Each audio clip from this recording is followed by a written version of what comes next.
A você que está chegando, seja muito bem-vindo. Este é o Entre Fatos, que está quase virando um Entre Promessas. Eu com o Diogo Tavares estamos aqui prometendo muitas coisas, mas esse aqui é o Entre Fatos. Para quem não me conhece, eu sou Ricardo Alcântara, sou o editor de política aqui do Diário de Curitiba, entrando hoje como convidado aqui nessa live. E aqui em cima, ó, o meu parceiro de live, Diogo Tavares, cientista político, ele que é um doutorando em ciência política pela Federal. Seja bem-vindo, Diogo Tavares. Valeu, mais uma sexta-feira aqui comentando política. A gente gosta, né, cara?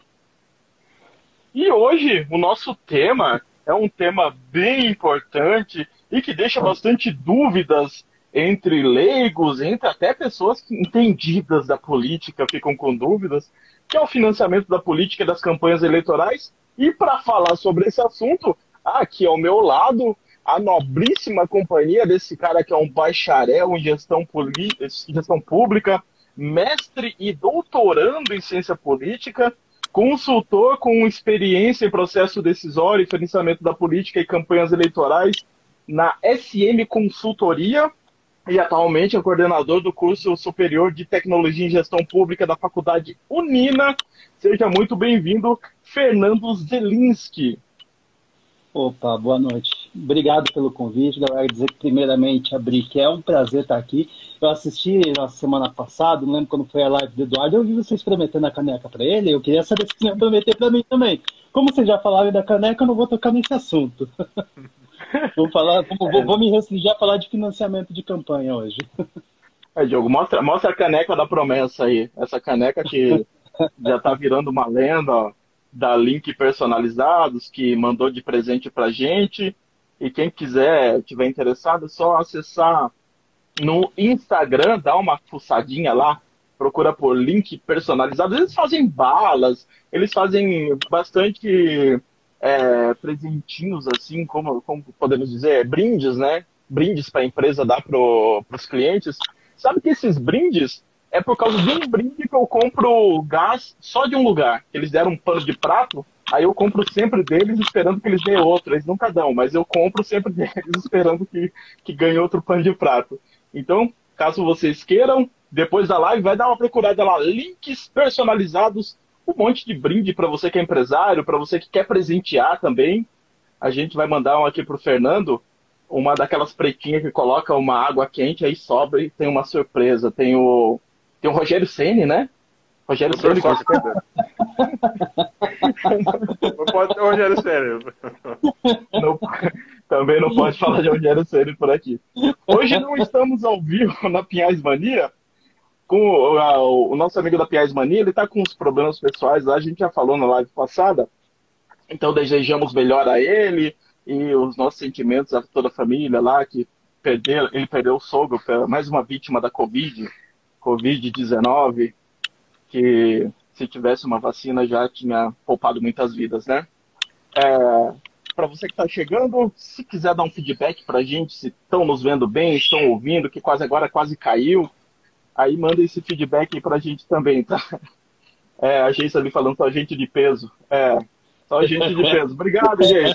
Eu somos 2 centímetros de peso aqui.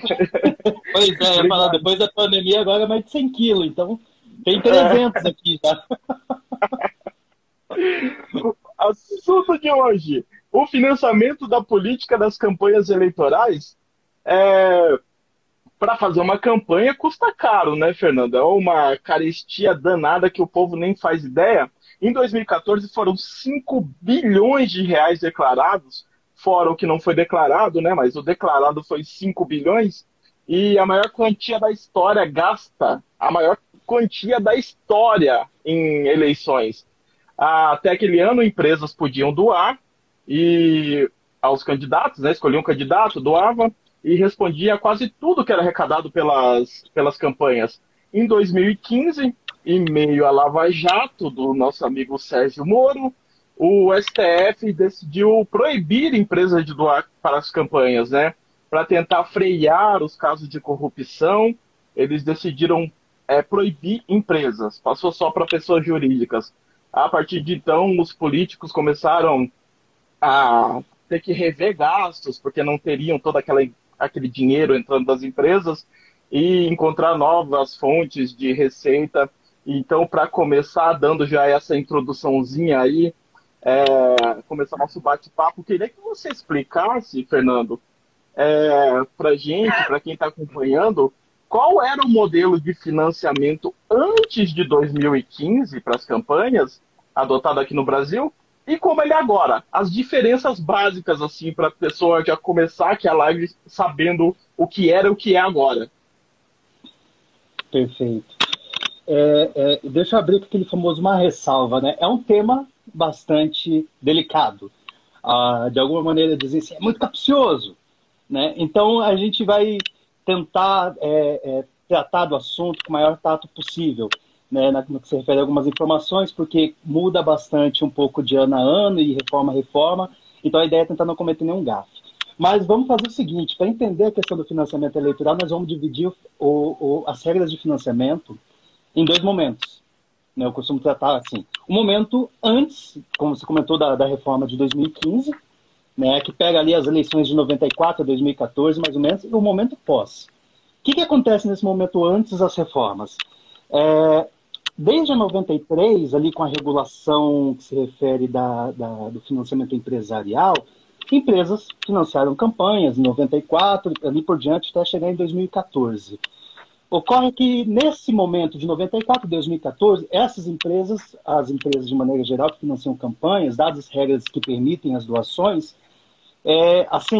são os doadores majoritários, predominantes. Cerca de 70%, 80% do dinheiro que gira numa eleição é um dinheiro que vem de empresas. Dinheiro que vai para deputado, ou senador, governador, presidente, enfim, a doação ela é dispersa, né?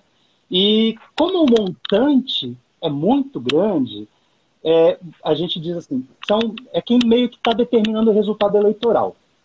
Nós vamos tratar sobre isso depois, porque a ideia aqui é entender que financiamento contribui para determinar o resultado eleitoral. Porque campanhas custam dinheiro. Vem em 2015, o STF termina de julgar a DIN 4650, que havia sido, se não me engano, colocada já em 2011 ou 2013, e entre as questões dessa ADI está o fim do financiamento empresarial, entre outras questões. Na época, o ministro Luiz Fux, que foi o relator, pegou e falou assim, mais ou menos, para acabar com a plutocratização da política brasileira, né, nós vamos proibir financiamento por empresas. A ideia foi acatada já na lei do mesmo ano, que era 13.465, se não me engano, que já ia regrar as campanhas de 2016, e ali nós já não tínhamos mais financiamento empresarial. Um grande impacto. Se você tinha eleições, por exemplo, em 2014, 70%, 80% do valor é financiado por empresas, em 2016 você não tem isso. Isso gera um impacto nas eleições, no modus operandi de se fazer uma eleição. O impacto foi tão grande, por assim dizer, que em 2017 veio uma segunda mini-reforma. E essa mini-reforma, ela traz uma novidade que é o financiamento especial de campanha, com o fundo público. De 94 a 2014, nós temos um financiamento público, que é o fundo partidário, mas ele é bastante, assim, residual, vamos assim dizer. Ele não é um peso tão grande. Só que em 2017 vem essa reforma e o FFC, já para as eleições de 2018, ele aporta nada menos que 1,7 bilhão de reais. Quando você pega o FFC e o fundo partidário, a soma desses recursos dão ali 2/3 das eleições, 2/3 do montante que rodou as eleições de 2018. Então vamos lá, eu falei para você, vamos separar em dois momentos. Um momento antes das reformas, né, em que você tem as empresas dominando eleições, né, no que se refere a financiar campanhas, e num segundo momento, agora os partidos políticos, partir de dinheiro, o financiamento é público e ele vai para o partido político. O partido político decide como distribui entre seus candidatos. Agora nós temos um novo modus operandi de se fazer eleição. Isso muda o jogo completamente no que se refere a distribuir, quem tem acesso ou não. Mas, pasmem, quando o Fux falou sobre reduzir a plutocratização, ou seja, a dependência do dinheiro nas eleições, As eleições subsequentes, no caso, 2016 já teve impacto, mas 2018 e 2020, o que a gente visualizou não foi uma redução da plutocratização. O que a gente viu foi uma maior dependência do dinheiro. Antes, alocado pelas empresas, agora pelos partidos políticos. Com suas nuances, tem suas diferenças, mas eu me estendi, óbvio, eu acho que eu perdi alguma parte da pergunta, mas esse é o contexto. Se a gente vai começar agora a falar de financiamento, tem que entender esses dois momentos. O momento antes, em que predominava o financiamento empresarial, e o momento pós, em que predomina o financiamento público. Exatamente. Quer complementar com alguma coisa, Diogo? Quem sou eu para complementar um especialista no tema, mas eu queria comentar um pouco, porque esse assunto é muito interessante, porque as pessoas sempre se perguntam, né, como o Fernando bem exemplificou, ou colocou, que as campanhas são financiadas com dinheiro. A gente não pode negar isso, né? Eu sempre brinco aqui que a política não é livrinho de autoajuda, essas coisas assim. A gente tem que, muitas vezes, tocar na ferida das coisas. Então, da onde vem esse dinheiro? Então, por muito tempo, como o Fernando explicou para a gente, aí, esse dinheiro vinha do financiamento de empresas. E esse tipo de financiamento, ou seja, a regra do jogo como um todo, ela define o resultado das políticas, como vão ser as políticas, como vai ser o recrutamento dos políticos. E o financiamento é uma das variáveis que entra nesse jogo, porque aquele que doa para determinado deputado, ele não quer só que aquele deputado vença, ele influencia no recrutamento, mas ele também vai querer, ele está colocando dinheiro como um investimento. Então ele quer, isso é claro, é muito difícil de provar, digamos assim, cientificamente, mas há uma intenção aí, ele está investindo porque ele quer resultados depois, não investe por benevolência, ou como diz alguns deputados, os comunistas pedem dinheiro para as empresas comunistas e os capitalistas para as empresas capitalistas. Enfim, se existir em algum lugar a empresa comunista, vocês me avisem. E até me perdi o tom, porque a piada foi boa nessa discussão da reforma política, né? Quando tentou se colocar de novo as empresas privadas no radar do financiamento de campanha. E a gente tem que lembrar que nós vivemos no sistema capitalista e o capitalismo tem o seu produto que é a desigualdade social, é a desigualdade financeira. Esse movimento de competição entre os agentes econômicos gera uma certa desigualdade. Muitos teóricos da democracia não negam isso, né? Que a democracia, inclusive, ela sobrevive por conta dessa desigualdade e ela vai gerar certa competição nessa desigualdade. Outros vão dizer que essa desigualdade é prejudicial para a democracia. Enfim, é um debate muito extenso. Mas a gente tem que lembrar que como a gente vive no capitalismo, o seu produto é a desigualdade, o financiamento também é desigual, né? E é nisso que os agentes, quando estão lá dentro, e quando estão fora também, eles tentam manter sempre essa discussão, né? Tentar equalizar esse financiamento, a participação de empresa, sem participação de empresa. E aí, algumas vezes, vem esses pensamentos ingênuos de que se a gente excluir as empresas do financiamento de campanha, estaremos no céu, né? No mundo onde incorruptível, de uma política incorruptível ou de uma política em que a gente excluiu as empresas do financiamento, resolvemos tudo nesse quesito, né? E isso não é verdade, a gente pode falar mais sobre isso aqui durante o debate. Isso. Fernando, é que agora, como você disse, tem o que ficou apelidado como fundo eleitoral, né? Basicamente, ele transferiu um certo poder para os partidos, né? Mas eles têm umas regras também. Como que funciona assim? O fundo eleitoral chega no partido. Como que funciona? Eu vou me permitir, quer dizer, se vocês me permitirem, mas eu quero dar só um passo atrás no que faltou ali. Nós falamos, eu esqueci de problematizar, né? Vamos voltar, a gente falou da questão que tinha as empresas, depois agora os partidos são os maiores financiadores. Eu só quero desdobrar em 3 questões. Como que a gente entende essa lógica do financiamento? Candidatos têm acesso ao financiamento. Determinados tipos de candidatos têm acesso ao financiamento. Alguns mais, outros menos. Essa condição está presente tanto no momento antes como no momento depois. O cara que tem o financiamento transforma dinheiro em bens e serviços de campanha. Assessoria jurídica, política, partidária, enfim, cabo eleitoral, publicidade, propaganda, tudo isso promove uma campanha. Aí vem o terceiro ponto, que uma vez eleito que o Diogo trouxe. Ninguém bota dinheiro à toa, né? É considerado um investimento. No caso das empresas, o candidato tenderia, supostamente como a gente pensa na literatura, que é difícil de provar, que o candidato atua em benefício ao seu financiador. posto isso, quando vem agora as empresas, nós temos alguns paradigmas ainda a ser resolvido, como, por exemplo, se o candidato, agora o partido está mais forte ou não. Aí você perguntou, voltando à primeira questão, né, de quem tem acesso, porque, de fato, o fundo de financiamento ele tem regras para distribuição. Essas regras não estavam postas desde o primeiro momento. Uma vez que o partido ele recebe esse dinheiro, tem lá o fundo especial. Vamos falar do fundo especial, né? Nós temos o fundo público é formado pelo fundo especial e o fundo partidário. Eu até anotei aqui num canto aqui, o fundo público, o fundo partidário, vamos colocar de maneira geral, ou não, o FFC, que é o fundo especial, perdão, dá um eco aqui de vez em quando, eu me perco. Ele é dividido, olha só hoje, 48% é dividido entre os partidos na proporção de representantes na Câmara de Deputados na última eleição geral.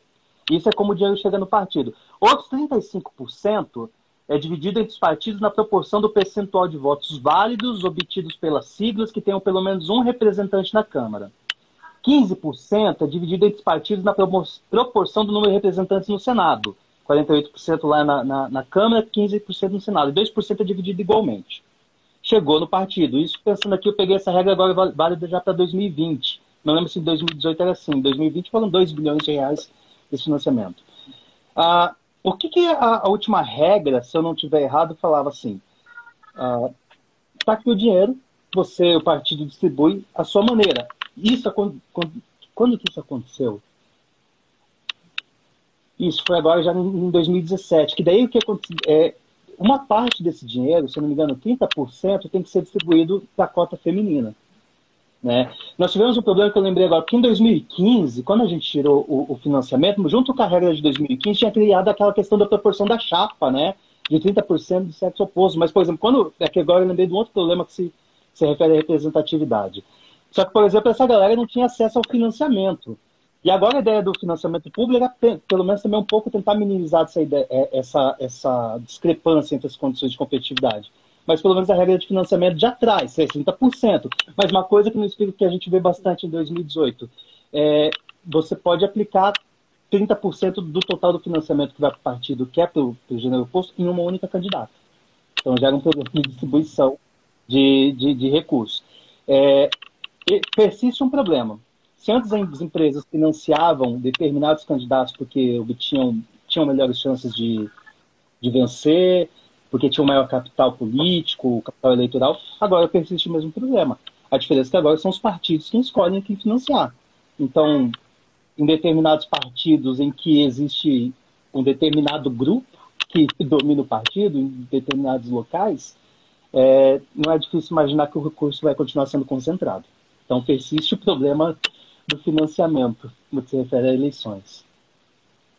Pessoal, vocês desculpem se eu me estendo, às vezes vocês me cortam aí, que eu vou falando. Aqui a gente deixa livre para o convidado fazer o que quiser, quer dizer, quase tudo que quiser, né? E ele já não está acostumado aqui várias vezes o som. Mas não, é muito interessante o que o Ricardo falou, né? Isso fortalece os partidos, de certa maneira. Os partidos já no momento eleitoral, eles já tinham um certo controle, sempre tiveram, sobre a chamada nominata, né? Que é essa ideia de o partido, aquele que domina o partido em determinada circunscrição regional, ele já determina quem é candidato ou não. Agora ele passa a ter, como o Fernando bem salientou, mais um poder na sua mão. Ele passa a ter quem será o candidato mais competitivo do que os outros, né? Porque agora, na ausência do financiamento de empresas, essa transferência ou essa possibilidade do fundo dá ao dirigente partidário, esse que domina o cartão de crédito do partido, essa possibilidade de determinar quem vai ser mais competitivo que o outro no quesito de distribuição financeira. Mas a gente pode também ter noção, Ricardo, de como isso virou uma moeda de compra de parlamentares em momentos pré-eleitorais. Vale lembrar que nós temos as janelas partidárias que foram criadas nos últimos anos, em que os deputados aprovam uma emenda à Constituição que permite que parlamentares eleitos migrem de partidos, porque eles foram eleitos no bojo da eleição proporcional, né, da lista de partidos, então o mandato deles pertence ao partido. E aí eles aprovam essas janelas acabam fazendo ali um mercadão dentro da Câmara dos Deputados, né? Até tinha uma época que teve um estudo que mostrou qual que era o valor médio da compra de deputado na janela, que era de 2 milhões de reais para investimento de campanha. E então esse é um momento crucial, que vai mostrar também que os incumbentes, ou seja, aqueles que já estão nos mandatos, têm uma certa vantagem, porque eles participaram dessa, não sei se o Fernando concorda comigo, mas eles já participaram também ali dessa negociação anterior, né?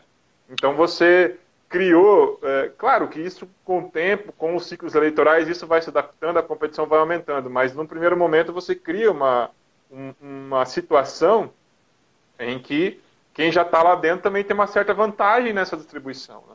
Com essa regra das janelas eleitorais, das janelas de migração partidária.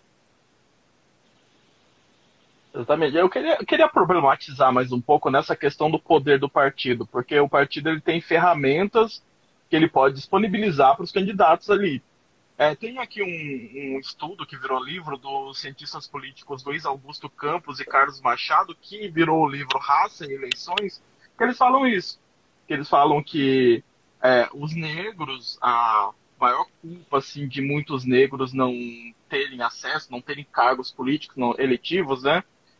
É dos partidos, que os partidos colocam o cara lá para, às vezes, cumprir uma cota, mas o tempo de TV vai para determinado partido, para determinado candidato.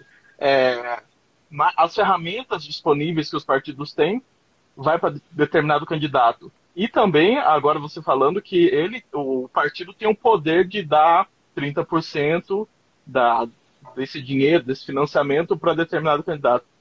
Aumentou, então, consideravelmente, de certa forma, mesmo o poder do partido, que ele já tinha esse poder, mas aumentou ainda mais, ou o fato de ainda haver outros meios de financiamento também dá uma contrabalanceada, porque hoje em dia a gente tem a opção das doações. As doações é um outro meio de financiamento. O autofinanciamento também. Tem uma contrapartida no meio disso tudo aí? Perfeito. Não é uma pergunta fácil essa no que se refere à questão de quem financiar, porque, veja, nós estamos trabalhando com a ideia de que o partido precisa fazer cadeira e ele vai escolher a quem financiar, e a gente não determina, a não ser por lei, quando determina criação de cotas, outras coisas do tipo no que se refere a financiamento. Então, é difícil responder essa questão. Eu estou até me pensando aqui como melhor tratar ela. Mas eu vou avançar no outro elemento que você tratou sobre outras modalidades de financiamento. Eu acabei não tocando nisso porque, como eu falei, dividir o momento do financiamento, né, antes e pós as reformas eleitorais. Durante todo esse período, permeia e existe as doações por pessoa física. Esse valor sempre existiu. Sempre em menor grau, ele é menos impactante. Ele existiu, ele foi mais impactante em 2016, porque não tinham as empresas financiando, né? E o fundo político, público, era mais minguado. Em 2016 ocorre um fenômeno que acabou também refletindo em 2018. Não deve acontecer agora para 2022. Sim, o autofinanciamento é uma modalidade que importa bastante. Ela importava menos. Era mais ou menos a dizer assim, antes os empresários financiavam campanhas. Como ele não pode mais financiar, vou fazer um adendo aqui. Pessoas físicas podem financiar campanhas. Em que medida? Até 10% daquilo que ela declara que ela ganhou no ano anterior. Ganhei 120 mil reais no ano anterior, 10% disso, 12 mil reais, eu posso financiar uma campanha. Empresas, na época que financiavam campanha, podiam financiar até 2% da sua renda bruta ou daquilo que era declarado no ano anterior. Então, empresas que lucram 100 milhões, por aí, torcem as condições. A mesma coisa acontece com candidatos, empresários ou outros tipos de candidatos que têm condições de se autofinanciar. E até 2018, por um período, eu estava relendo ali, apenas por questão do veto que foi derrubado e não foi permitido para 2018, mas os candidatos podiam se autofinanciar até o limite de gasto de campanha. E o que me lembrou agora foi, para você ver como o dinheiro distorce as condições de competitividade. Lembrei do Olho Visto. eleito senador no estado do Paraná, com 3,4, 3,5 milhões de reais investido, todo dinheiro próprio. Né? É um caso para trazer. Em 2022, me parece que não vai ocorrer, porque vai ficar limitado aos 10% de novo, né, dos candidatos, o que era para ter ocorrido em 2018, mas não aconteceu. E isso estoura-se também, porque candidatos determinados políticos ou determinadas figuras que têm um capital acumulado, aquilo que o Diogo comentou de uma sociedade de mercado, né? O Przeworski diz, as regras do jogo eleitoral é determinado o resultado de um jogo eleitoral é determinado pela regra do jogo, mas os recursos que você traz. Você tem uma regra e eu tenho uma quantidade de recurso absurdo, eu mato o resultado eleitoral. Isso vinha acontecendo e ocorre. Essas reformas que a gente viu, que foram dadas, a ideia era justamente minimizar essas distorções na competitividade. Só que a gente não conseguiu ver. Aí, se você fala de representatividade, não tem, por exemplo, leis que determinem a distribuição para fulano, ciclano e beltrano. O processo é apenas um processo cíclico. O partido vai continuar pensando da mesma maneira. Vou financiar aquele que tem condições de ganhar. Eu preciso acumular cadeira. E eu preciso acumular determinadas cadeiras, porque como nós vimos a distribuição de recurso público que é vultoso, vai ser dada a partir, sei lá, da minha representação de deputados federais. Então o jogo gira muito em torno disso. É difícil de querer estabelecer quem vai ou quem não vai receber, ao mesmo tempo que você compreende quem recebe mais ou menos. Né? Eu dou várias voltas, desculpa se eu acabei...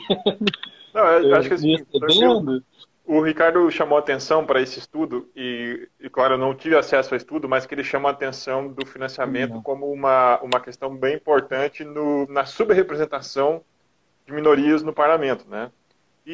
Mas é muito difícil você colocar, Ricardo, como o Fernando falou ali, só esse elemento, por isso que é difícil analisar, colocar só esse elemento como central. Claro que ele é um dos elementos que vão influenciar na subrepresentação. Mais cedo eu estava numa outra live, discutindo, por exemplo, a reforma política que quer se implementar agora no Brasil, que é para trazer o distritão. O próprio sistema eleitoral pode influenciar muito na subrepresentação de grupos, qualquer grupo que seja, grupos minoritários e tudo mais. O distritão, por exemplo, vai favorecer um personalismo. Então, ele vai favorecer, por exemplo, aqueles que já estão no campo político e já têm um determinado capital político. E como a gente sabe que, a gente deu o exemplo aqui dos negros, que historicamente é uma população menos favorecida, a gente tem que reconhecer isso quando a gente vai criar o processo das regras eleitorais, se a gente quer incluir, né, novos grupos de representação no legislativo. Como eu conversei com a Bruna mais cedo. Por isso que muitas vezes a gente não pode ficar só na boa intenção. A gente tem que criar regras como essa que a gente já vem pensando, de uma parte do financiamento ir para candidatos negros e pardos. Por que não também estabelecer cotas de representação para grupos originários, como aconteceu em outros países, quando a gente fala também dos indígenas, né? Comentei aqui na live anterior, o Chile agora estabelecendo um novo processo de constituinte, vai prever uma cota para povos originários, porque se a gente ficar só na boa intenção, no falatório, muitas vezes as coisas não vão para frente. A gente tem que determinar que as regras façam isso, porque se a gente ficar esperando que os atores que estão lá dentro façam isso pelos que estão fora, aí as coisas não vão andar muito. Mas sobre essa questão da força dos partidos, ela também é relativa se a gente pensar só no financiamento, Ricardo. Eu vou dar exemplo aqui da Inglaterra. Na Inglaterra, os partidos são muito importantes como agentes que vão atrás do financiamento, né? Lá tem um partido trabalhista, o Labour Party, e o Partido Conservador. O Partido Conservador, ele busca financiamento em poucas pessoas, porque ele é o partido dos ricos.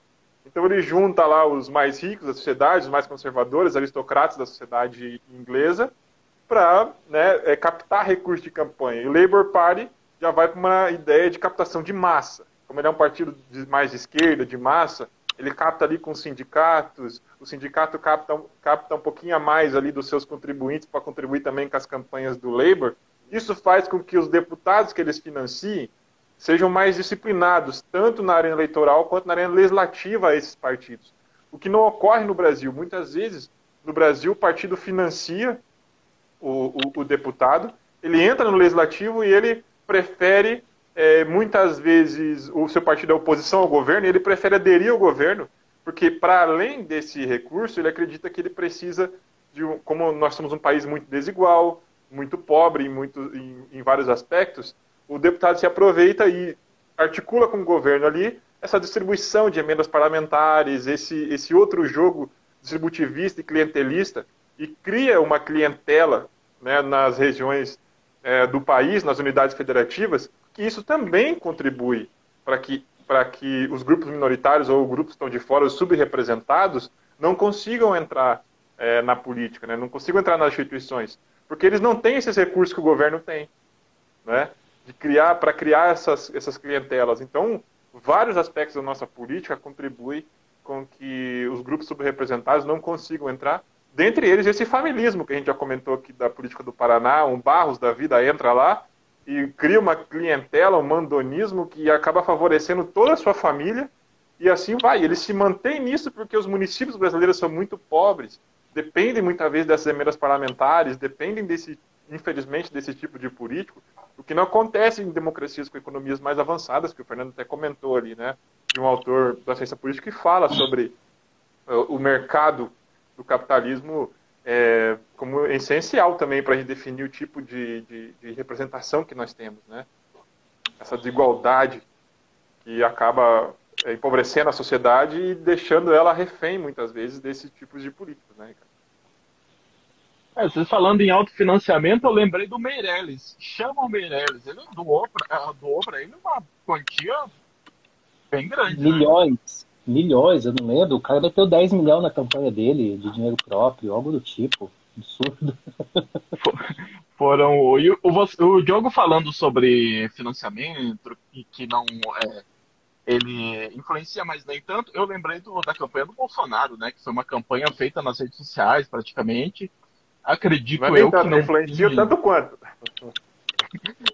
Mas acreditamos assim que não tenha tanto dinheiro quanto uma campanha do PT na época, né? Hoje em dia o PSL e o PT são os maiores arrecadadores desse fundo eleitoral, mas na época o PSL é um partido nanico, né?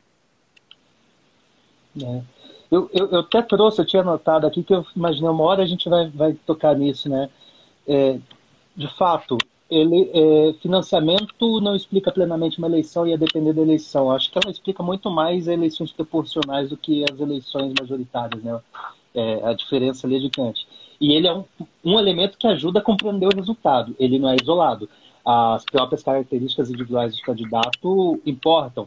Não vamos descartar a questão da política mesmo, plataforma política e preferência e escolha dos eleitores. Mas como explicar, por exemplo, a quantidade de votos obtida pelo Bolsonaro em 2018 com um cara que gastou 4,3 milhões de reais e o Haddad gastou 35,3 milhões de reais? É muito diferença, né? Se o dinheiro por si só determinasse o resultado, o Haddad estava eleito. Até pelos outros dados. O Ciro gastou 24 milhões, o Daciolo 210 mil reais. O Amoedo deve ter gastado uma caralhada também? Pois é, eu deveria ter puxado isso daí. Mas... eu lembro do fenômeno, o Francisquini é a mesma coisa aqui, não, mas o Francisquini ele concentrou bastante recurso próprio, se não me engano, e fez voto pra caramba, mas são fenômenos que não se explica a partir do financiamento. Mas uma coisa que é inerente à lógica do financiamento, sobretudo financiamento público, é que a gente falou de tentar criar condições, assim, disputas eleitorais mais equânimes, ou menos desiguais. É óbvio que determinados agentes vão concentrar mais financiamento, outros menos, há pessoas que estão mais preparadas, ou capital eleitoral diferente, mas a ideia é que quando a gente mexe nessa regra, a gente trabalha com a distribuição, que a gente busque fomentar grupos com menor grau de representatividade, é que a eleição seja menos desigual. Só que as eleições no Brasil não têm sido menos desigual. As mudanças nas regras eleitorais não promoveram a igualdade de competição. Falava, assim, é um debate grande entre o pessoal que estuda financiamento. Há quem prefere a retirada das empresas, há quem prefere a manutenção das empresas. Que a manutenção das empresas participando não é um problema, já que visto que é o dinheiro é um direito de expressão. Mas, por exemplo, poderia ter sido limitado as empresas a fazer uma doação não percentual, mas o que a gente chama de doação nominal. Cada pessoa no Brasil vai doar no máximo um salário mínimo. Empresas, a mesma coisa. Quando você coloca em condições percentuais, é o que eu falei, uma empresa com 2% que declara 2% de 100 milhões, 200 milhões de reais, é um absurdo.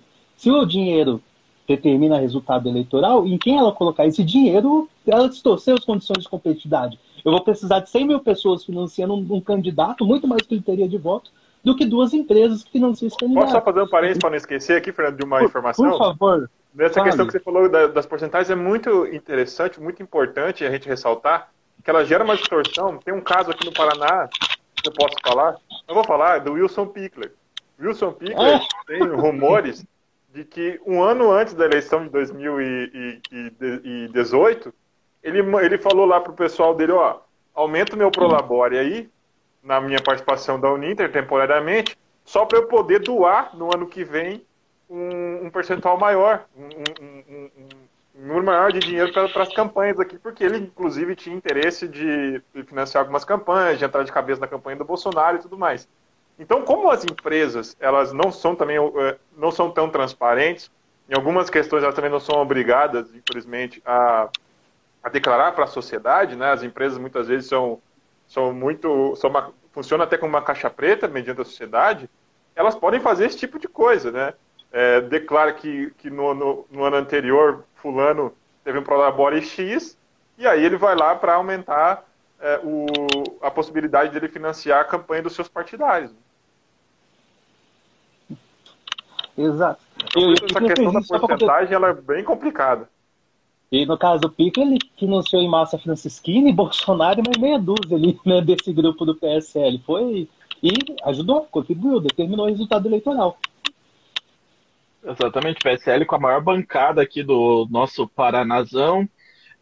Eu vou mandar um abraço aqui, aproveitando, para Fernando Carneiro, Adriane, Manuela SV90. Eu tenho medo dos nicknames, então alguns eu pulo. Juliane Costa, eu vi que teve galera entrando aqui, Gisele Farias também entrando por aqui, Johnny Pedroso, que é da Rádio Triboleiros, que faz uma cobertura esportiva, um cara bem bacana, ganhou uma filhinha, uma herdeira esses dias, parabéns a ele e a esposa pela meninona. Vamos ver quem mais entrou por aqui. Márcio Magno, e quem ainda nos acompanha, compartilha a Geissa Franco. Nosso colega aqui, lá da universidade, Márcio Carlo Manho. Esses dias eu aprendi a falar o nome dele, Márcio Carlo Manho. É Márcio Carlo Manho. É italiano? Será que é italiano? Os nicknames também são complicados, né, Ricardo? Às vezes entra um Mitacaro Betts aqui, e aí a gente lê rapidinho e aí nem percebe que é uma pegadinha. Pois é, e entra. Esses dias eu vi que entrou com um nickname japonês, Sugiro que alguma coisa, e a pessoa leu, e ficou, e foi, e continuou, e foi fora. Então tem muito cuidado. Italiano, a gente tá falando que é italiano o nickname aqui, ó.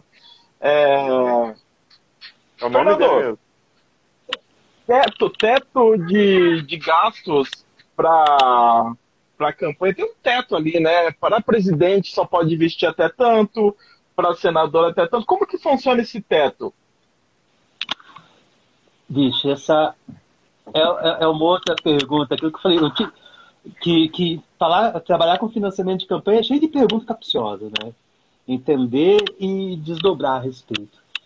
Eu queria voltar vamos pegar o link que a gente estava falando antes, por exemplo, que as regras em algum grau deveriam contribuir para reduzir as distorções nas competições eleitorais. O próprio teto de gasto não ajuda a reduzir. O teto é muito alto. O que se refere, entendo eu que você está falando em relação aos limites de gasto em campanha, né? Isso. Porque, vamos voltar, nem todo mundo tem. Eu vou lembrar aqui a questão da senadora. Eu tinha até aberto aqui, tinha visto antes, mas no Paraná o limite para gasto senador é 3,5 milhão. Quem tem 3,5 milhão? Tudo bem, você estabelece um teto, mas o Vice meteu 3,5 milhão e foi eleito. Outros, o Arnes gastou muito, muito pouco, mas aqui teve aquele problema com rixa ali, né? Então, assim, eu não consigo, eu não lembro qual que é a regra, o que faz, eu sei que a questão do gasto, ela é muito com base no tamanho do eleitorado, mas uma discussão que me parece que soa uníssona é de que o teto também é muito alto, né? Aquilo que eu falei em relação à regra de como financiar, a questão do percentual como uma medida não muito legal, mais a questão do fundo e ainda um teto muito alto, não contribui. E o que me lembrou, agora que você falou de teto, eu lembrei da questão da PEC do teto de gastos, e que esse financiamento público que a gente estava comentando não é regulado pela PEC, né? Ele pode extrapolar a PEC. Né? Tipo, não interessa o gasto. Eu também não me lembro agora, aquilo que eu falei, muda muito, por vezes, de uma eleição para outra. Tem que esperar agora que o TSE vai publicar agora no final do ano das resoluções valendo para o ano que vem, com os valores afins. Então, acabo não me prendendo ou não lembrando todas as regras, mas a gente lembra tem esse fator, né? Que a regra existe e o TSE que regulamenta via resoluções a cada período pré-eleitoral, né? Porque isso funciona na administração pública como um todo, né? Quando você tem muitas vezes uma ordem legislativa, uma lei, ela acaba aparecendo e muitas vezes ela não prevê todos os meandros. Vou dar o exemplo aqui da questão que foi discutida recentemente eleitoral também, sobre o quociente. Quando se acabou com as coligações, a regra das coligações, não colocaram lá na lei o que fazer com o quociente eleitoral. Mantém ou não? E aí acabou que o judiciário foi acionado e acabou virando uma questão de resolução do TSE. Porque os deputados, na hora de mudar a regra, esqueceram desse detalhe. E muitas coisas, quando viram leis, acabam na hora de virar prática, sendo determinados por portarias nas administrações públicas, ou até mesmo no caso das eleições, do TSE, que é o órgão que regulamenta as eleições no Brasil, né? Que é muito importante essa ideia de também, alguns não concordam, mas que no Brasil nós tenhamos esse órgão, digamos assim, neutro, para regulamentar campanhas do Brasil, que em muitos países está ligado ao Poder Executivo, né? Não é o Judiciário quem faz a fiscalização e organiza as eleições. E aí isso pode, claro, incorrer em fraudes e tudo mais. E isso é importante a gente discutir agora, porque o TSE está sendo questionado pelo presidente Jair Bolsonaro, que diz que as eleições de 2014, que enfim ele nem participou da eleição majoritária a presidente de 2014, diz que desde lá foi fraudada, né? Quando ele faz o stand-up comedy dele ali no cercadinho. No cercadinho? Quando ele faz piada no cercadinho, ele disse isso. Mas sempre quando ele é interpelado, você tem as provas de que houve fraude no processo eleitoral de 2014, ele foge, né? Porque ele não tem provas. E também em 18, qual foi, ele participou e ele ganhou, ele disse que houve fraude. Mas é muito importante ressaltar que aqui no Brasil, nós temos o TSE, que é um agente muito importante na organização das eleições. É o que de melhor tem no nosso Poder Judiciário, que merece, né, que a gente abra essa caixa preta. O Judiciário brasileiro merece passar ali pelo pente fino. Mas vou dar exemplo aqui da própria Inglaterra que eu falei. Os próprios partidos políticos na Inglaterra organizam o cadastramento eleitoral. Então você, Ricardo, é lá um filiado do Labour Party, você pode abrir a sua casa para cadastrar filiados. Imagine isso acontecendo no Brasil. Aqui a gente tem um sistema centralizado, super organizado. Nos Estados Unidos também, cada estado vai lá, determina sua regra de financiamento, sua regra eleitoral, se vai ser voto impresso, se vai ser voto no papel, se vai ser voto na urna. E no Brasil a gente tem tudo isso centralizado, mas mesmo assim, em alguns momentos, a gente precisa contar ali com resoluções pré-eleitorais do TSE para definir como vai ser e como não vai, né? Ei, deixa eu fazer um comentário aqui que eu vi hoje. Diz que até o Aécio reconheceu o resultado de 2014 agora, né? Até o Aécio, no terceiro turno lá de 2014, cara, ele reconheceu que não houve fraude, né? Agora eu quero reforçar o que você falou, Diogo, porque veja, você até comentou a questão de gestão pública, assim, cara, o TSE no Brasil é uma coisa fantástica. É um modelo que seria exportado fácil. Não estou falando das regras eleitorais, vamos tirar a questão do financiamento aqui agora um pouco mais. Poxa, a gente tem apuração super rápida. Você votou 6 horas da tarde, você está em casa 19 horas, você tem o resultado de uma eleição. Né? Que é muito importante.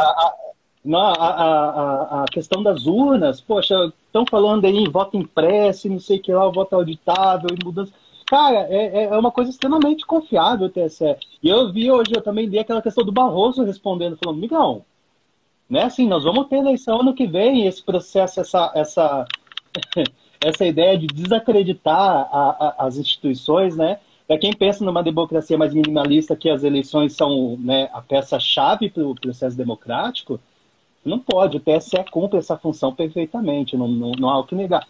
Sabemos, vamos lá, temos alguns problemas no que se refere a não partido, mas são uma série de regras que não é, assim, o modus operandi de funcionamento do TSE, né? Falar de... Aí a gente acaba abrindo... Não, virou um ping-pong aqui, deixamos o Ricardo de ouvinte. Desculpa. Eu estou acompanhando e pegando aqui o pessoal comentando. Antes do comentário, eu lembrei que vocês falaram do Bolsonaro, falando de provas, eu lembrei de um conhecido, eu não vou falar o nome, do TCC dele, que tem que dar nome aos bois, cara. Aqui, eu já dei nome aos bois aqui hoje, eu me comprometi já que hoje você também tem, Ricardo. Era quase vozes da minha cabeça, as referências que ele tinha ali. Era uma tristeza. É isso que o Bolsonaro faz, né? Vozes da cabeça dele. A Dresa Modesto tá falando aqui, a melhor pessoa para falar sobre financiamento das campanhas. Aí, Fernando. Namorada, né? Tem que ir pra dar apoio. Essa opinião, ó. Exatamente. Pode continuar, amor. Obrigado. Te amo. Voltando aqui para poder deixar claro assim para quem nunca ouviu falar, o que é o coeficiente do eleitoral hoje? É uma espécie de cláusula de desempenho que a gente já falou aqui, para ajudar na distribuição de cadeiras, que determina que os partidos políticos e coligações, no caso, como ocorriam até as eleições de 2018, elas têm que atingir esse quociente eleitoral para que elas entrem na distribuição de cadeiras, porque o sistema é proporcional, mas é proporcional mediante a determinado desempenho, né? E agora foi um problema, porque quando acabou com a coligação, não se discutiu se os partidos tinham que atingir ou não o quociente eleitoral para participar da distribuição de cadeiras. E acabou sendo determinado pelo TSE que não precisaria.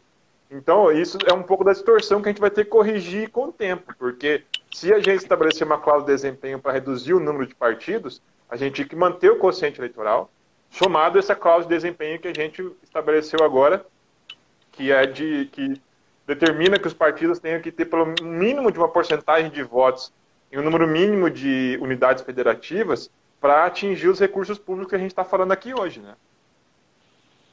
Exatamente. Então, explicado devidamente por Diogo Tavares, que a gente não pode deixar as pontas soltas. Às vezes a galera cai meio do nosso perfil. Se quiser procurar no Google aí, com o quociente. Você acredita que tá na minha cara aqui e eu fiquei mandando coeficiente. E não saía. Foi um trava-línguas, meu Deus. Ô, Fernando, mas acontece até nas aulas de ciência política. Viu? Então eu tô perdoado. Já tivemos duas eleições, assim, praticamente, né, com esse modelo de financiamento que foi mudando, como você explicou, de 2016 a 2018, teve mudanças, mas você fazendo uma análise, assim, do impacto dessas mudanças, o que já deu para perceber, assim, dos impactos? Bem, o primeiro em relação a 2018 mesmo, 2020 a gente ainda não tem muito dado no que se refere mais à literatura na ciência política. A eleição acabou de ocorrer, demora um tempo para a gente publicar, né? Eu mesmo acabei não analisando os dados, porque o TSE fica revisando, e enfim. Eu vou dizer assim, primeiro, uma coisa que a gente tinha comentado antes. A mudança na regra era para tentar criar condições mais equânimes de disputa. Isso não ocorreu, tá? A eleição brasileira é mais plutocratizada hoje do que era antes. E não me parece que esse efeito venha ter sido diferente em 2020. É preciso dar uma analisada, porque, como eu falei, você tem agora a maior parte do recurso sendo público, e na mão dos partidos, você distribui o dinheiro ali e meio que diz quem que vai ganhar, né? Eu lembro de uma conversa que a gente fala assim, que nós temos um sistema proporcional de lista aberta, mas ela é quase uma lista fechada, porque você determina quem você vai ganhar, porque você diz para quem vai ir dinheiro, né? Então, Quem se entra na lista, mantém né? no... Quem entra na lista, e eu vou selecionar 5 aqui, vou dar dinheiro para esses 5, os outros aí que quiserem entrar, vão entrar, porque vai ajudar a fazer voto em determinado lugar para poder alcançar o quociente eleitoral. Então, assim, eu olho assim, tem uma perspectiva de melhora. Eu vejo sinais de que algumas discussões e esses movimentos, todo ano ímpar, agora essa mini reforma eleitoral, apesar de que vem alguma, perdão, essa comissão eleitoral que está rolando agora, tem umas ideias absurdas lá, mas existe o debate, e a gente sabe que existe um problema, né? E o TSE está avançando nesse problema, a STF, perdão, avançou casadinho, tem um monte de coisa acontecendo. Eu espero que, eu acredito que para o futuro, nós teremos eleições mais competitivas, mais equânimes, tá? No sentido de que pessoas com menos condições de competição tenham boas chances de acesso. A gente vai corrigir isso. O debate sobre cotas de participação, acesso ao financiamento ou de cadeiras, tudo isso vai contribuir em algum momento que a gente tenha uma maior representatividade da legitimidade democrática da coisa, né? Do lado republicano da democracia. Mas, para encerrar, essas 2 últimas eleições não dá para ver com bons olhos, não, cara. Eu acho que o Fernando matou. Eu acho que o Fernando matou, Ricardo, porque se o objetivo da reforma era tornar as eleições mais equânimes, e ao que parece, nas pesquisas e nos olhos dos próprios atores que participam, isso não aconteceu. Porque eu falei nos olhos dos atores que participam. Tem um artigo publicado no ano passado, se eu não me engano, no Congresso em Foco, pelo deputado Gustavo Frutti, aqui do Paraná, ao qual, na percepção dele como um competidor do campo político, ele fala as eleições foram mais desiguais, porque ele apontou principalmente a questão do autofinanciamento, né? E que ele, eu acho que, acredito que fez essa análise até na própria insatisfação com o próprio processo que ele participou, né? Que ele pretendia vir a candidato a prefeito de novo em Curitiba e acabou que aconteceu ali um processo de financiamento, o Gora entra no lugar, né? Então é muito importante a gente ver, inclusive, que na visão de alguns players que estão dentro do campo político, já acredita-se que essa ideia de que essa nova regra tornaria a eleição um pouco mais equânime, ela caiu por terra, né? E o que nós vamos fazer daqui para frente? Porque o debate do financiamento de campanha ele é muito complexo, porque aqui no Brasil a gente está hoje querendo saber se empresas vão investir ou não. Lá no México, eles estão discutindo como é que nós vamos segurar o financiamento de campanha pelos cartéis do tráfico. Na Colômbia, a mesma coisa. Na Rússia, como é que nós vamos segurar os plutocratas que venceram o processo de privatização do Estado soviético? Lá sim é uma plutocracia, porque quem governa foram aqueles caras que se beneficiaram do estabelecimento do mercado, né, da transição do comunismo para o capitalismo ali, nesse processo de privatização, que na Rússia foi feito de uma maneira super tosca, faz com que vários ricos, os caras mais ricos do país, sejam também os políticos. O Putin é um dos caras mais ricos da Rússia e é político. Então, mesmo que a gente esteja aqui hoje, digamos assim, descendo vagarosamente para o fundo do poço, tem países aí que estão em umas discussões muito mais cabeludas do que as nossas, né? Alguns países da África estão decidindo, vamos deixar com que empresas multinacionais financiem campanhas ou não? Ainda bem que a gente nem discute isso aqui. Parece que é meio que já é unanimidade. Não, empresa internacional, empresa de fora, tem nem que se meter em campanha dentro do Brasil. Você imagina que tem país da África aí que está tentando avançar no seu processo democrático, está tendo que discutir isso ainda, né? Então, mesmo que acabei me alongando, mas a ideia de que, de fato, essa regra não foi para onde, parece que ela não foi para onde ela queria ser, mas a gente ainda tem um tempo aí para dar uma mexida nas coisas. Algumas coisas da reforma política de 17 foram muito importantes, que tomara que elas não sejam derrubadas agora nessa reforma que está sendo discutida, principalmente com a questão do sistema eleitoral do distritão, né? Então a gente ainda tem lugares muito piores que a gente discutindo financiamento de campanha. Exatamente. Ó, eu tô aqui com os dados, né, os valores do FFC. Aí tem aqui, ó, PT com 201 milhões, 297.516 reais. E aqui um partido super tradicional também, o PDT, com 100 milhões, quase a metade, né, do investimento desse dinheiro. E tem uma parte importante aqui, é o novo, devolução ao tesouro. Olha o novo, hein? Novo devolvendo ao tesouro e o PRTB também devolvendo ao tesouro. Esse devolução ao tesouro é o cara que não quer esse dinheiro, Fernando? Rapaz, eu não sei responder isso aí, não. E no mercado, falando de eleições, um negócio que gira em torno de dinheiro, o cara devolveu o dinheiro, eu não sei. Devolução ao tesouro. É um negócio meio ideológico, né? Mas tem uns colegas nossos aqui, Ricardo e o Fernando, que apresentaram recentemente um trabalho aqui no colóquio de elite da Universidade Federal do Paraná e apresentaram também no evento agora no CEFOR, na Câmara dos Deputados, sobre o financiamento de campanha do Novo. Por que esses caras devolvem dinheiro? Né? Então, tem um motivo.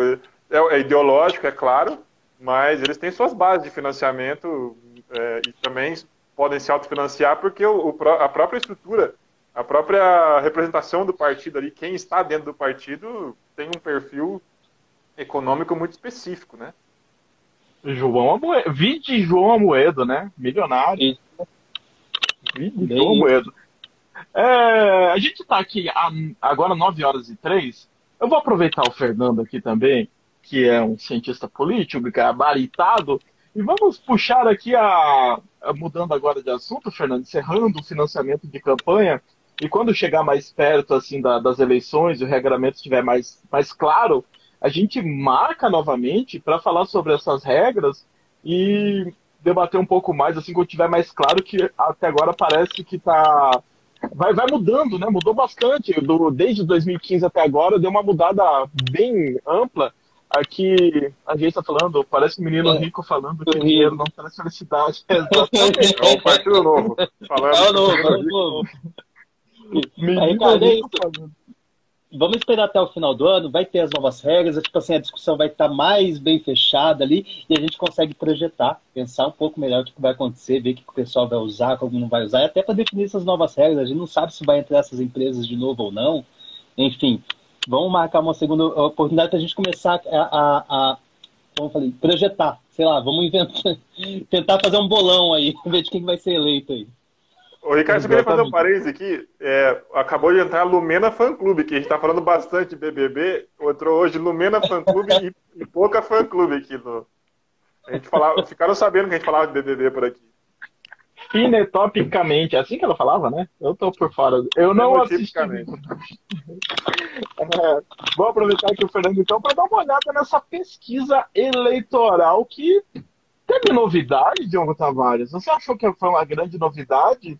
Porque fomos acusados não é a palavra, fomos taxados.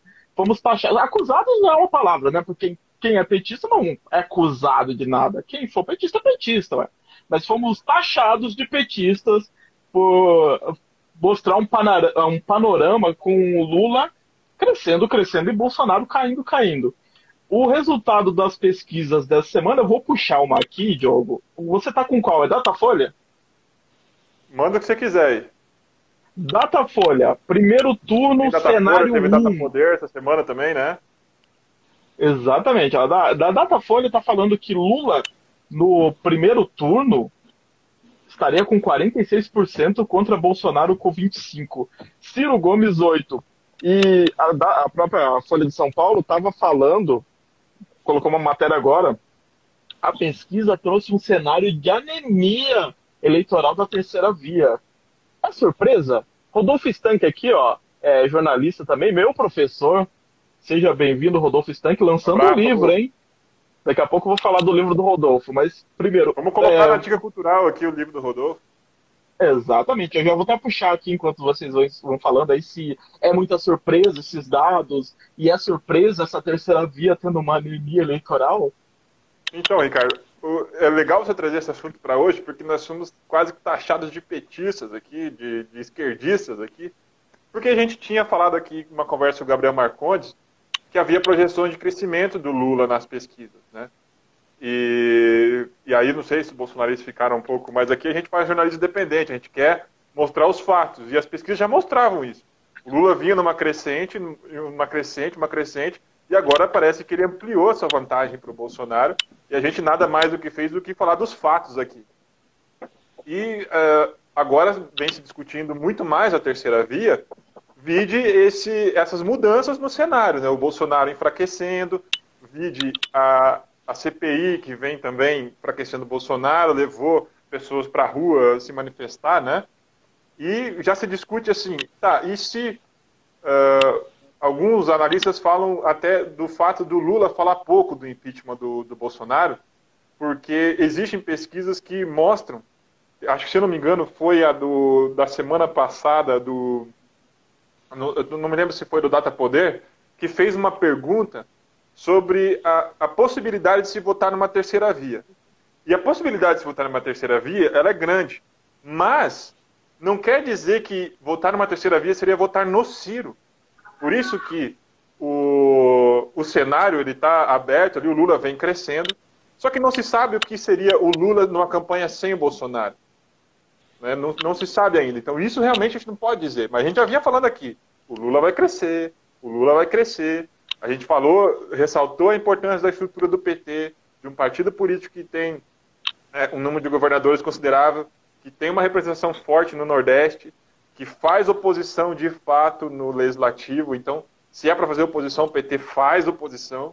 E, então, são todos elementos que faz com que o PT, mas muito mais também o Lula, né, como a gente ressaltou aqui, essa personalidade do Lula, venha crescendo, porque o Lula também vem opinando sobre temas centrais da pandemia, né? Então, mesmo que o Lula ele tenha, em alguns pontos, falado pouco de impeachment, ele andou falando também, mas tenha falado pouco, mas é uma estratégia, e é essa a estratégia do PT, porque eles não sabem o que pode ser essa terceira via. E aí a gente comentou também do Eduardo Leite. Será que o Eduardo Leite não é um balão de ensaio aí do PSDB? Se vai colar ou não vai, a gente não sabe, a gente tem que ver os próximos passos, né? Mas o PSDB parece que não está disposto ainda a organizar essa frente ampla que a gente vem falando aqui e a tentar fazer um balão de ensaio com seus candidatos. Se vai ser o Dória, se vai ser o Eduardo Leite, a gente ainda não sabe. Mas as nossas projeções, que a gente falou lá atrás, eu e o Gabriel Marcondes, aqui junto com o Ricardo, vem se confirmando. O Lula está crescendo. E, Fernando, com essa pesquisa divulgada nessa semana, com essas pesquisas, né, que são várias, é interessante que fora de período eleitoral, a gente nunca viu isso antes, né? Um ano antes já está começando. Deixa surpreso essa vantagem do Lula, assim, no primeiro turno e depois ganhando no segundo tranquilamente também? Não, eu acompanhei essa discussão que o Diogo falou que estava com o Gabriel, comentei com eles, falei que eu concordo plenamente com a visão, e não surpreende porque o momento é esse, né? O pessoal está pescando, né? Dois comentários assim. Eu acho que pro Lula e pro PT não interessa o impeachment do Bolsonaro agora, tem que deixar o cara sustentar sangrando até o final. Deixa essa CPI fazer o papel que ela vem fazendo. A segunda, que você falou do Eduardo Leite, e que se faz com frequência, é medir e aferir um pouco a pressão do público, né? Vou ventilar esse nome. Opa, o pessoal gostou, não gostou? Ventila outro nome. Vou testando, para ver se eu acho essa outra opção aí. Não... Acontece em eleição municipal, acontece em outro tipo de eleições também, né? Quem é a outra figura com um capital político tão grande, né? Uma figura tão grande que para disputar esse pleito aí? Não tem, né? E a pergunta que o Diogo falou, e um cenário sem Bolsonaro? Quem será que duelaria aí com o Lula? Será que daí né, não haveria uma mudança, uma redução talvez dos votos do Lula? Bem, sem inventar uma nova dinâmica, um novo cenário. Olhando para esse que está posto, o Lula cresceu, tinha margem para crescer, outros candidatos têm margem para crescer também, mas está dado. E uma coisa é certa. E o Lula tem a menor rejeição hoje também, né? Tem a menor... eu acompanhei essa semana, duas coisas que eu não consegui acompanhar direito foi a CPI e esses resultados. Eu estou indo mais pelo que você falou, mas essa da rejeição eu vi. Então, assim, mantém a CPI fazendo o papel que está fazendo. O PT se articula para mim claramente em voltar a ter deputado federal, a voltar a ter uma Câmara muito forte, as articulações para não necessariamente gastar candidato bom tipo, candidato com chance de eleição em governo e fazer eleições para poder pegar o governo estadual e meter esse pessoal para trabalhar como deputado federal, é uma jogada sensacional. Eu li, ouvi, eu sondei, eu conversei com o pessoal que falou assim, a gente quer aumentar em pelo menos 2 cadeiras por distrito. O que para o PT, bem organizado, no momento agora, é possível. Aumentar em 2 cadeiras por distrito é dobrar o número de cadeiras que o PT tem hoje na Assembleia, colocar 54 cara a mais. Porra, daria uma força enorme para o partido. E aí interessa uma coisa fundamental, né? O Lula tem que ser eleito e o partido tem que estar forte. Porque caso contrário, não perde bastante na governança, né? E tem que ser uma governabilidade nova que vem, assim, vai ter que vir assim, como que fala assim, com a faca nos dentes, né? Tem que vir para arrochar. Então, para isso, vai precisar de uma Câmara bastante forte, né? De um Congresso forte. Enfim, até me estendi aí, porque vislumbrar isso daí é demais. Nos próximos debates aí sobre as pesquisas, vamos chamar o Fernando também, Diogo. Chamar Gabriel Marcondes. A pena é que só cabe 4 aqui, senão a gente já tem uma galera bacana aí para chamar também, né, Diogo? Exatamente. Agora são 9h13, passamos 13 minutos. Diogo, dica cultural. Fernando, tem uma dica cultural também, depois de Diogo? Quer pensar numa dica cultural para você dar? E que a gente sempre encerra com uma dica cultural, um livro, uma série. Perfeito. Tem qualquer coisa, um livro, uma série, um filme, e qualquer tema. Como eu não indiquei livro ainda, eu tenho uma biblioteca aqui atrás e não tinha indicado livro, hoje eu pensei em indicar um livro. Eu vou indicar um livro que ele, para mim, ele é um pouco técnico, mas ele é, digamos assim, dentro da ciência política, um dos livros mais conhecidos, porque ele é utilizado em vestibular, no ensino médio, então ele é um pouco difundido. Que é esse livro aqui, vai ficar um pouco invertido, Coronelismo, Inchada e Voto, do Vitor Nunes Leal. Por que eu indico ele? Pelo menos a introdução do livro, para aqueles mais preguiçosos de leitura, mas o livro inteiro ele é muito importante. Hoje a gente falou aqui de financiamento de campanha, a gente falou do quanto o poder econômico ele influencia nos resultados do recrutamento eleitoral, nos resultados de política. E a República Velha, que nós vemos no Brasil, agora falando de história, a República Velha é a representação disso, né? A própria divisão social ali, como se dava, a divisão social do trabalho, influenciava demais o modo como a política do Brasil se deu nesse período do colonialismo do Brasil, desde a fundação da República até 1930, e nós tivemos a Revolução de 30, que foi capitaneada aí por ninguém menos que Getúlio Vargas, né, Ricardo?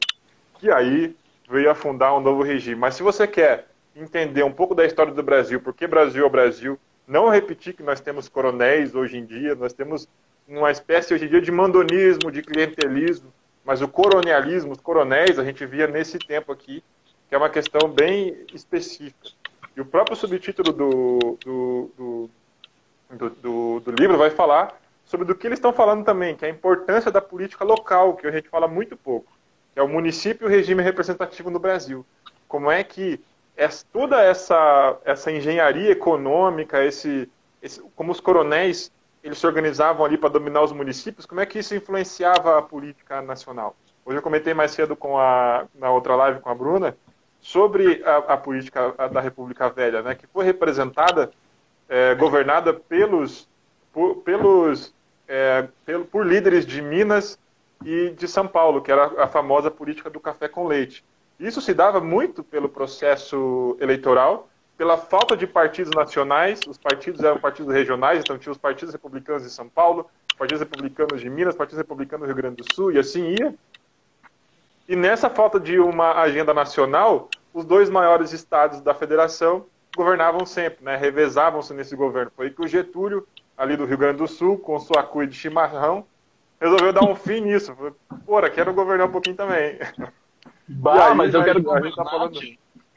Mas eu quero ver, a gente está falando de uma forma mais lúdica aqui, mas esse é um processo muito importante para a política do Brasil, porque alguns historiadores consideram que o Brasil que nós conhecemos hoje se deve muito a essa Revolução de 30.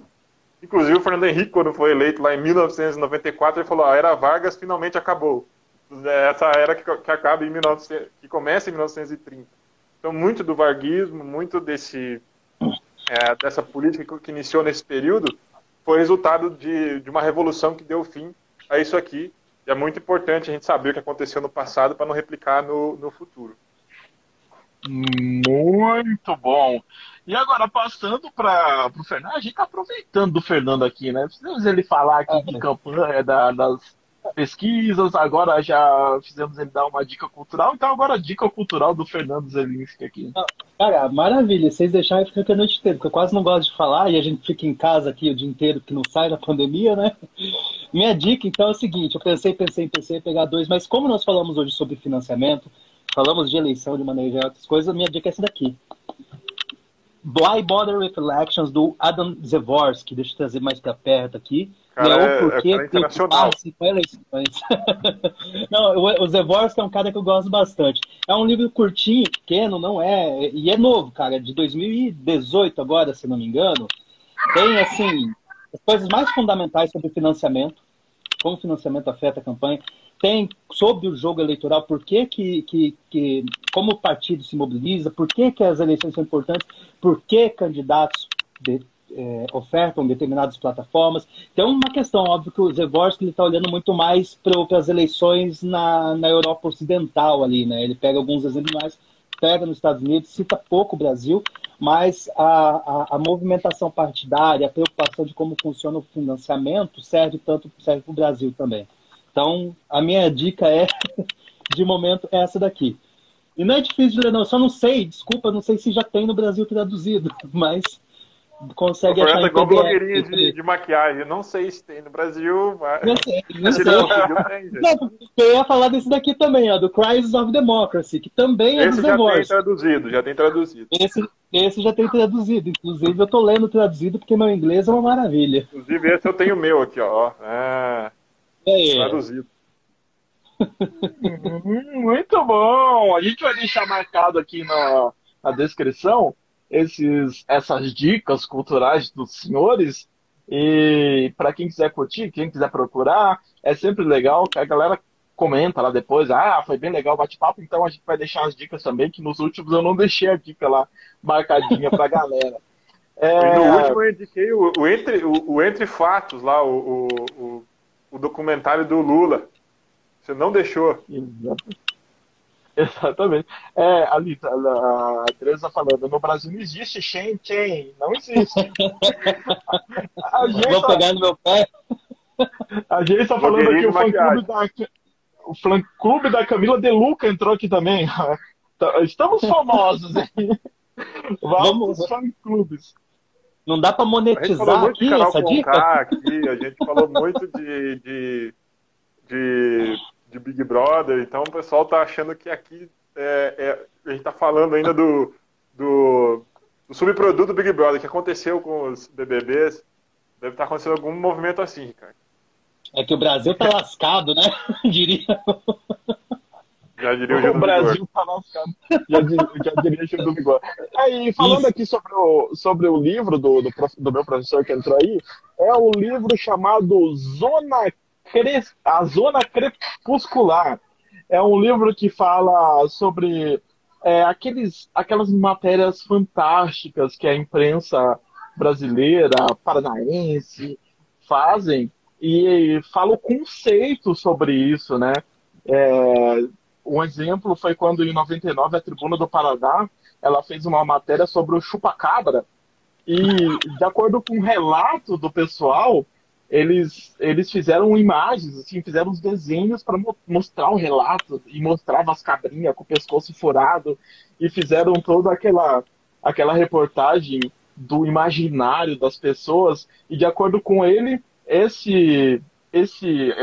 matérias feitas a partir do imaginário, com a ajuda do imaginário, se chama a Zona Crepuscular, que é um conceito emprestado da série Além da Imaginação. É bem, bem bacana, ele traz, tipo, o Bebê Diabo lá daquele jornal antigo de São Paulo, lá, fugiu o nome do... Diário, alguma coisa, esqueci o nome do jornal, mas é um jornal conhecidíssimo que tinha umas capas horrendas, Bebê Diabo, o ET que desceu não sei na onde, umas matérias muito sensacionais. Então, quem quiser procurar, é A Zona Crepuscular, da editora Estrondo, e o pesquisador é o professor, o jornalista, o doutor em comunicação, Rodolfo Stank. É só procurar também, vamos deixar aqui depois para a galera procurar. Tem uma matéria que saiu no Diário de Curitiba falando sobre isso. Legal. Então, Esse misticismo no jornalismo é interessantíssimo. A gente falou esses tempos numa conversa em off aqui, né, Ricardo, do caso Evandro, como teve, né, esse misticismo ali, que às vezes pode vir também misturado com preconceito religioso, né? Exatamente, caso Evandro, que tá famosíssimo. O Ivan Mizanzuki, que foi meu professor também, é muito bom de professor na Tá faculdade, bem hein? referenciado, né? Cara, Referenciar. tem referências boas. Agora são 9h22. Quero agradecer aqui o Fernando Zelinski, porque o bate-papo foi muito, muito bom. E a gente já deixou marcado aqui um próximo bate-papo também. O tema de hoje foi financiamento da política e das campanhas eleitorais. E é um tema meio difícil de falar. E ele tirou de letra aqui, Falei que explicou você muito é bem capcioso, explicado. né? O negócio é difícil, né? É, Tem que ser tato para falar, ainda mais quando a gente começar a entrar para falar de campanha específica e do valor, e de quem depositou dinheiro em quem, como esse dinheiro funciona, mas isso daí, tempo. Deixa para outro exatamente. momento. E a gente já deixou meio combinado aqui com ele. E já prometemos também uma caneca. A gente promete. A Opa, gente promete. A vou cobrar, caneca, vou cobrar. mostra aí, Diogo, a caneca do link personalizados aí, ó. Essa caneca que chegará para nosso amigo Fernando algum dia. Tá Entre bom. promessas. Obrigado, Fernando. Foi um prazer tê-lo aqui, viu? Capaz, gente. Obrigado eu pelo convite. Gostei bastante de estar aqui também. Foi, pô, como você falou, já é 21h23, agora nós ficamos aqui mais de uma hora aí conversando, nem vi o tempo passar. E, óbvio, eu quero pedir desculpa se em algum momento eu me enrolei ou falei mais do que eu deveria falar, porque eu gosto do tema, a gente tem muita coisa para falar e, enfim. Mas me coloco à disposição para a gente vir aí numa outra oportunidade, a gente falar de eleição, falar de campanha de novo e seja para falar até de Big Brother. Exatamente. Fala a Fazenda, a Power Couple. Somos No especialistas também. limite. No É, limite. Diogo, brigadão aí também, Diogo, por mais essa sexta-feira de live. Obrigado, mano. Batendo ponto aqui de novo, né? Nessa sexta-feira falando de política e sexta-feira que vem estaremos aí de novo com o fato da semana ou com algum outro assunto, Ricardo. Até lá. Exatamente. Ó, E avisando agradecer ao vocês. Fernando, né, por aceitar o convite aí, para vir conversar com esses dois chatos aqui e a nossa audiência. que isso. Agradecendo a todo mundo que acompanhou a gente. Lembrando que segunda-feira tem Política e Elas às 18 horas. A meninada falando de política e assuntos sempre muito bons. Eu aprendo muito. Eu fico lá escutando, dando os pitaquinhos. As meninas, a Silene Araújo, que conduz ali o bate-papo. Camila Gonda, a menina braba com B. E Geissa Franco, a voz calma, a voz científica do negócio. Sensata. A fada sensata do grupo. Não falando que as outras não são sensatas, tá bom? A partir das 18 horas, Política e Elas. Agradecendo novamente a galera que acompanhou a gente até agora. E, Fernando, qualquer hora chega, tá bom? A canequinha qualquer hora chega. Vou Um abraço aguardar. a todos. Um Vou abraço a amarrar uma todos. fita amarela na janela aqui. Um abraço a todos. Acompanhem o Diário de Curitiba. Jornalismo independente, ético, plural e democrático. Se puder, fique em casa, galera. Tchau, tchau. Um abraço.